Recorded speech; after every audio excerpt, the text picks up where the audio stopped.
días, buen comienzo de semana, tal como fue anunciado en nuestra entrevista hoy en Tele Buen Día con un joven diputado del Partido Nacional, con Martín Lema, a quien le vamos a consultar sobre algunos temas candentes, muy sensibles para la población. ¿Cómo le va? Buenos días, gracias por venir. ¿Qué tal? Buen día, muchas gracias por la invitación. Está solicitando al Ministerio de Salud Pública que derogue una ordenanza que perjudica y mucho a aquellas personas que necesitan recibir medicamentos para el tratamiento contra el cáncer. ¿Cómo se genera el problema? Sí, efectivamente, en el formulario terapéutico médico están incluidos un montón de medicamentos que para las personas tratándose de medicamentos de alto costo, cuando no es brindado por las mutualistas y no puede acceder porque su poder adquisitivo no lo permite, recurren al Fondo Nacional de Recursos y se hacen de estos medicamentos para poder realizar el tratamiento acorde a lo que es la indicación médica.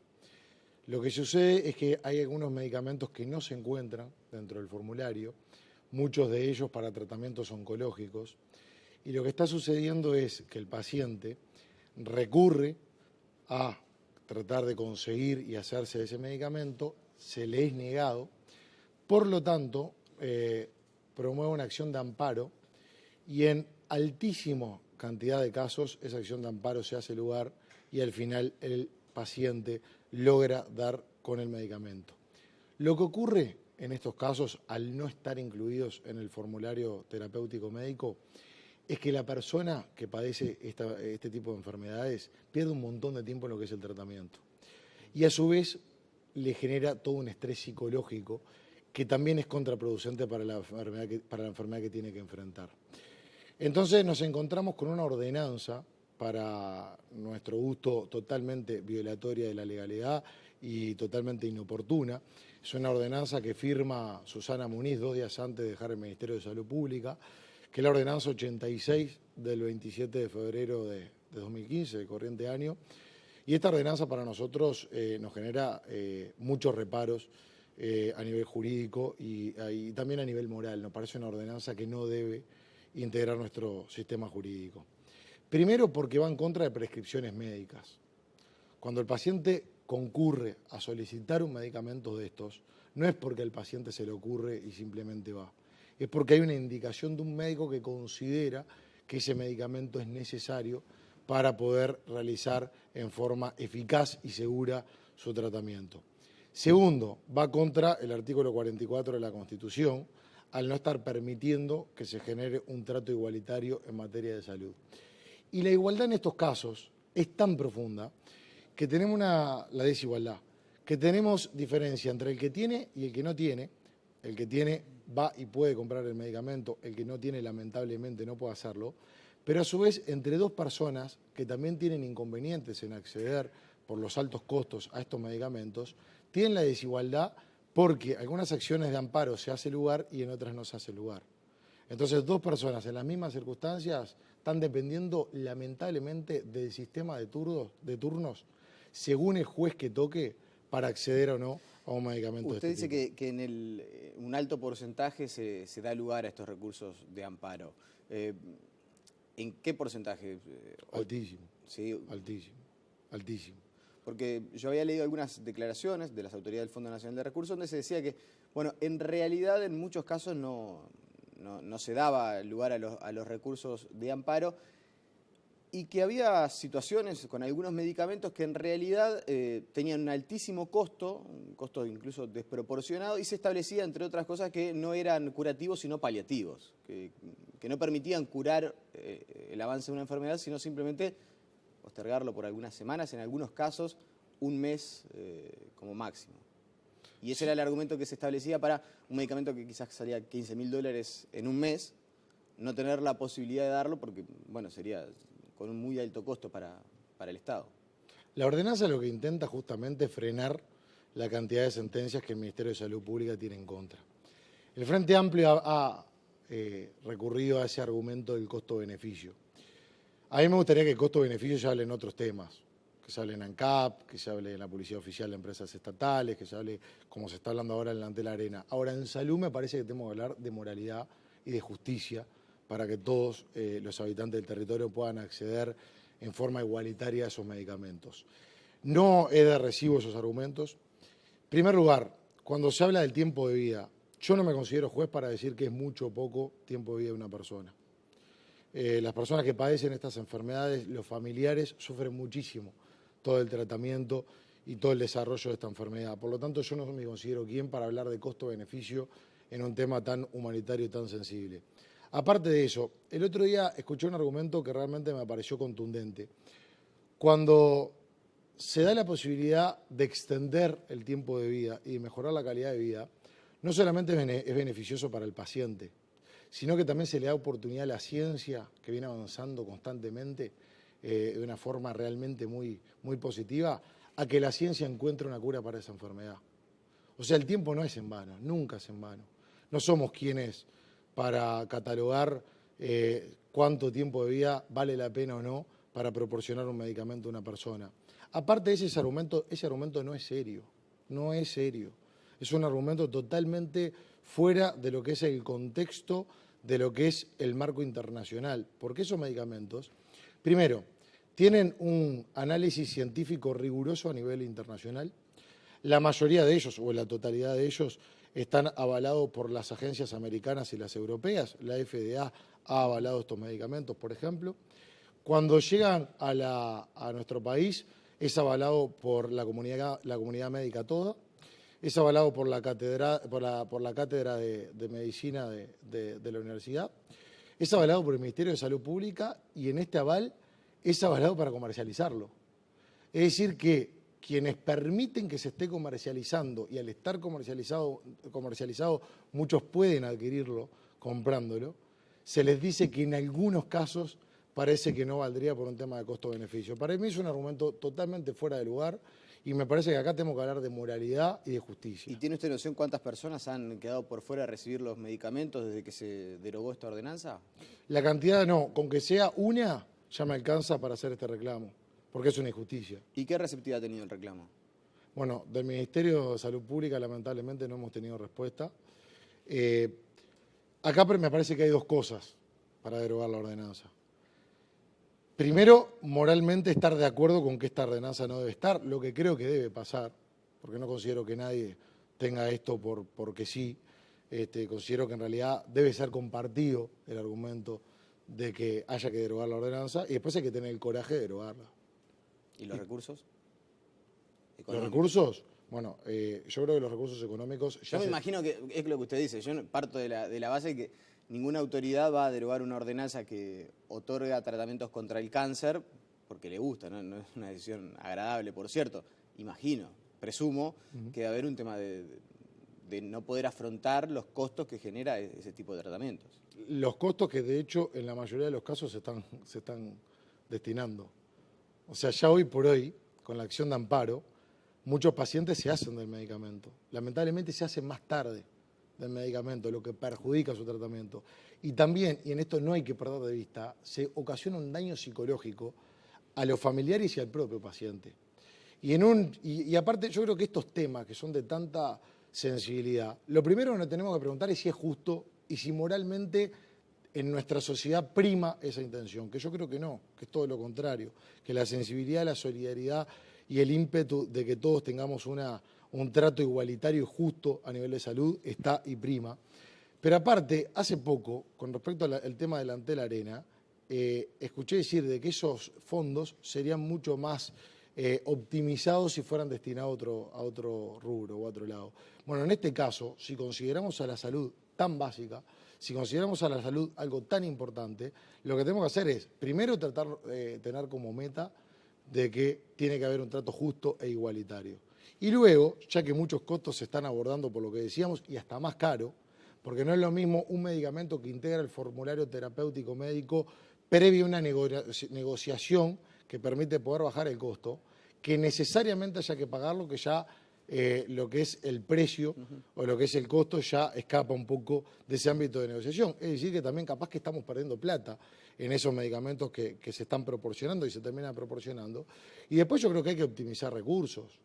3 días antes de lo que fue la elección del Sindicato Médico del Uruguay, el presidente de la República avaló la eliminación progresiva de órdenes y tickets, cuando supuestamente nos encontramos en un sistema nacional integrado que hace como prestador de servicios cualitativamente es tan bueno como el que prestan las mutualistas. No digo yo que así sea, digo que los propios que impulsaron esta reforma así lo dicen. Entonces, por lo tanto, quizás las órdenes y tickets no serían un impedimento para desarrollar un tratamiento teniendo la opción de ACE. Antes de hacer este aval, antes de hacer esta aprobación, tenemos que ver si nuestro sistema de salud está actuando de acuerdo a lo justo y de acuerdo a lo que es un trato igualitario. Desde su punto de vista, entonces, antes de eliminar órdenes y tickets en las mutualistas o de disminuir su precio, sería mejor destinar esos recursos a este tipo de tratamientos. Yo estoy dando un ejemplo, hay que estudiarlo. Sí creo que hay un montón de gastos que se han realizado que no condicen con lo que es la ordenanza 86 del Ministerio de Salud Pública que firmó Muniz antes de dejar el cargo. Bien. Por ejemplo, la Policía Oficial. Pero este tema lo vamos a seguir hasta el final. Y decía que no ha tenido respuesta por parte de las autoridades del Ministerio de Salud Pública, no le ha contestado ni siquiera. No, absolutamente, y lo vamos a seguir. ¿Muestra una falta de sensibilidad entonces el ministro Basso? Yo creo que humildemente está mostrando falta de coraje en derogar esa ordenanza. Nosotros vamos a seguir el tema.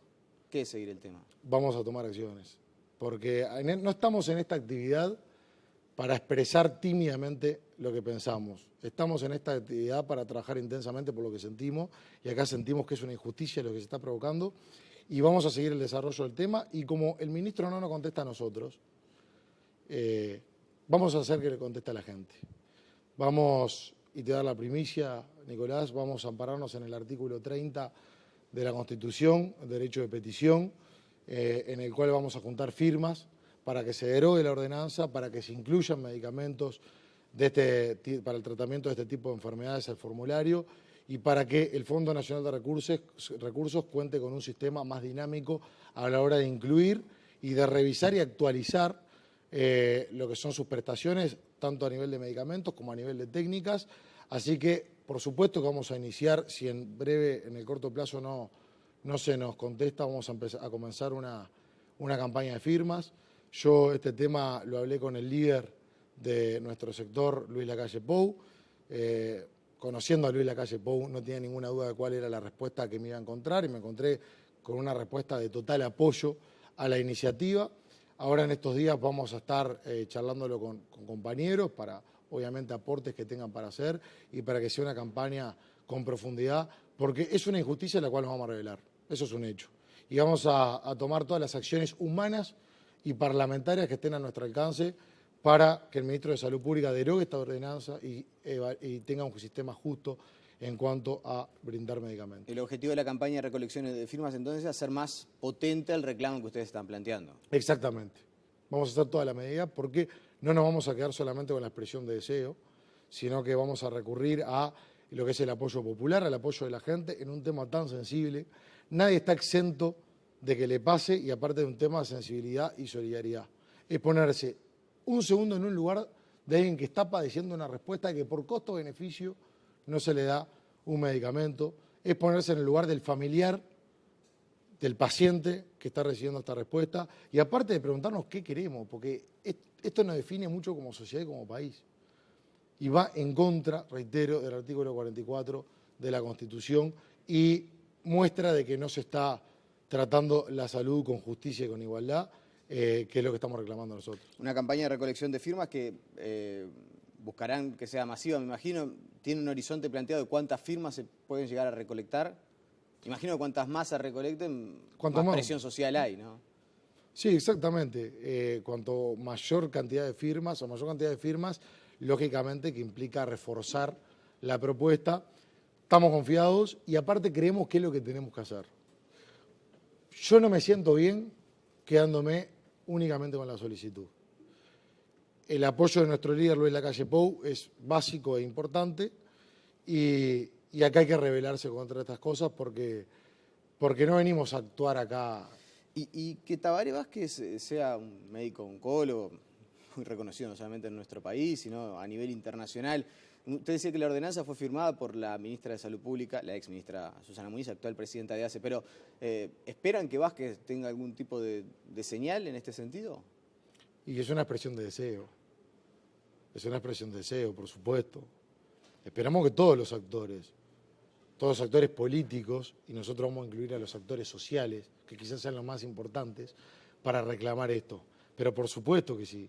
Pero aparte de un tema de que El costo-beneficio, que recién hablábamos, en estos temas es básico definir primero hacia dónde vamos, definir primero un rumbo. Vemos tantos gastos injustificados, tantos gastos que uno dice, ¿para qué gastar tanto en eso? Y en salud vamos a estar tratando de optimizar y de economizar. No nos vamos a permitir eso, por lo menos no en forma tímida. Ha sido muy crítico también usted de la actual composición del directorio de ACE, en particular la ausencia de la oposición en este directorio. Parece ser un tema obviamente ya laudado. El Frente Amplio definió quiénes van a ser las autoridades. Resta simplemente por conocer quién va a ser representante de los trabajadores, eventualmente el movimiento de usuarios. ¿Se pierde una oportunidad linda para poder ejercer un control desde adentro, visto desde la oposición? Sí, el Frente Amplio no quiere control en ACE. Eso está claro, están los hechos. En el periodo pasado el directorio de ACE tenía como mandata la ley. Había 5 directores. De los 5 directores había 2 directores del Frente Amplio, un director por la oposición y 2 que son los directores sociales. Uno por los usuarios, otro por los trabajadores. Cuando asume el nuevo gobierno, lo que establece el nuevo gobierno es que no iba a haber miembro de la oposición porque el control lo iban a llevar a cabo los directores sociales. Primer elemento que no compartimos, que no esté la oposición. Tiene que estar en algo tan importante como es la gestión del directorio de ACE. Segundo, que ese tímido argumento que expresa el presidente Vázquez y que también fue expresado por el vicepresidente de la República, Raúl Sendic, se cae. Se cae porque cuando se dice que van a controlar al directorio, uno por los trabajadores y uno por los usuarios, es decir, los directores sociales, se termina cuando el Frente Amplio anuncia que tanto usuarios como trabajadores tienen que presentar 3 candidatos cada uno y quien tiene la palabra para la elección es el Poder Ejecutivo. Es decir, que el Poder Ejecutivo elige a los 3 miembros del Frente Amplio más a los 2 miembros sociales. ¿Alguien le podría decir también que el Frente Amplio hizo una negociación con los actores de la oposición? Si bien es verdad que en esto siempre planteó la postura y dijo esto es lo que tenemos para ofrecer y después hubo mínimos cambios, fue una posición aceptada por la oposición. Al momento de integrarse al gobierno se acepta estos cargos que se ofrece el gobierno. Negociar e intercambiar sobre esos temas no quiere decir aceptar todo. Aparte yo creo que el primer perjudicado en esto es el propio Frente Amplio. Mejor dicho, el primer perjudicado en esto es la gente, que lamentablemente no puede conocer en profundidad muchos de los hechos que lamentablemente están transcurriendo en ACE. Y es por eso que cuando pasan cuestiones como la de las colonias, usted agarra su auto y se va hasta la colonia Echepare a ver de improviso qué es lo que pasa. Nosotros vamos a todos lados. Nosotros conocemos la realidad in situ. Pero digo, porque usted y lo que decimos no confía porque lo en lo que conocemos. dicen las autoridades de ACE, por ejemplo. Es que lo que pasa es que los hechos me contrastan a lo que dicen las autoridades de ACE. Las autoridades de ACE, a mí me hablaron de un sistema nacional integrado de salud, que yo, por lo que veo in situ, digo que es un eslogan. Y lo puedo acreditar. Lo puedo acreditar. El Sistema Nacional Integrado de Salud es, en los hechos, un sistema desintegrado de salud que fue totalmente perjudicial para los intereses de la gente. Pero hay manejo de información, por ejemplo, en casos como lo que se dieron en las colonias de salud, que nos mienten a todos en la cara. Bueno, pero por ejemplo, con los casos de las colonias Echepare y Santín Carlos Rossi, que hubo un montón de hechos que salieron a la luz pública, que por ejemplo, en la visita de la presidenta de ACE o el directorio de ACE a la Comisión de Salud, sostuvieron de que se hicieron investigaciones administrativas. Primer pregunta, si los hechos fueron tan claros como salió a anunciar inmediatamente la presidenta de ACE, ¿por qué se hicieron investigaciones administrativas? La segunda pregunta que nos hacemos es, ¿cómo se hicieron esas investigaciones administrativas? Y la tercera pregunta que nos hacemos es, ¿cuáles son los resultados de esas investigaciones administrativas? Ninguna de esas tres preguntas tiene respuesta. Todas estas cosas que comento las hicimos en un video informe, estamos a la espera, esperamos que sea en forma rápida y dinámica, porque se dice que ya están. Pero la verdad que en eso nos encontramos con muchas cosas que no son lo que el Frente Amplio dice ser. También, por ejemplo, con las metas asistenciales. Las metas asistenciales bien inspiradas, porque no digo que estén mal inspiradas, lo que intentan es la prevención y un diagnóstico precoz.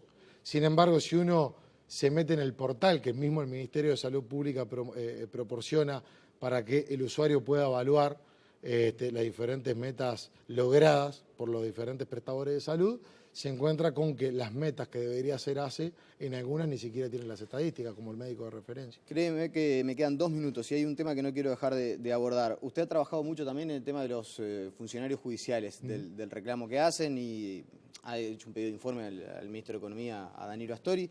¿Cómo cree que termine esa historia? Esperemos que bien, esperemos que bien. Acá hubo horrores jurídicos que comienzan con la ley de presupuesto de este periodo a través del artículo 64, mala redacción.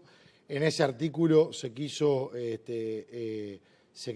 mejorar la retribución para los ministros de Estado y producto de los enganches también se aumentó la retribución de los ministros de la Suprema Corte de Justicia y con ellos todos los funcionarios del Poder Judicial. Se advirtió, eso es lo que lamentamos muchas veces, se advirtió de que estaba mal redactada y que iba a provocar este problema.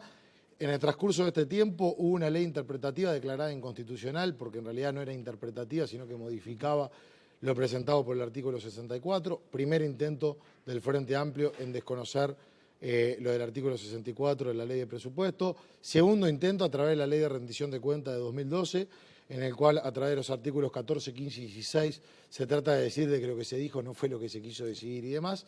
Y al final el Frente Amplio ya insólitamente con la ley 19.310 de diciembre de 2014 termina reconociendo la deuda. Es decir, nadie reconoce o promueve una forma de pago de lo que cree que no debe. Es decir, que tuvo casi todo el periodo diciendo que no debía algo que al final del periodo terminó reconociendo que... Hubo fallos de la Suprema Corte de Justicia también, ¿no? Hubo fallos de la Suprema Corte de Justicia contundentes. Y sí, lo obligaban a reconocer. Contundentes. Bueno, y ahora hay una deuda. La primera solución que existe cuando hay una deuda es pagar. Ahora, si alguien debe 100 y vamos a suponer que esa persona no puede pagar 100, tiene que sentarse a negociar.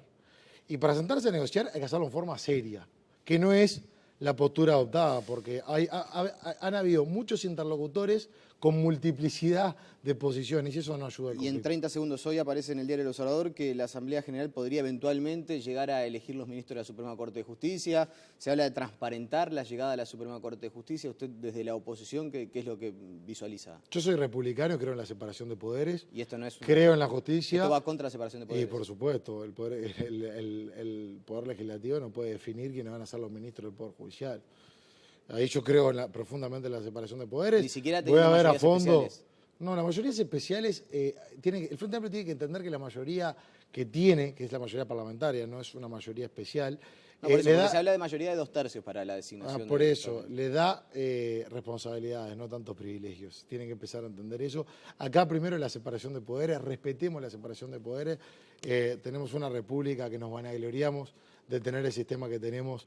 No hagamos cosas que puedan llegar a perjudicar un sistema que tanto nos enorgullece a los republicanos y que tanto creemos en ese espíritu demócrata que tenemos que seguir profundizando y evolucionando. Le agradecemos su presencia esta mañana aquí en Telebuen Día. Por favor, un gusto haber estado. La pausa y seguimos con muchas más noticias.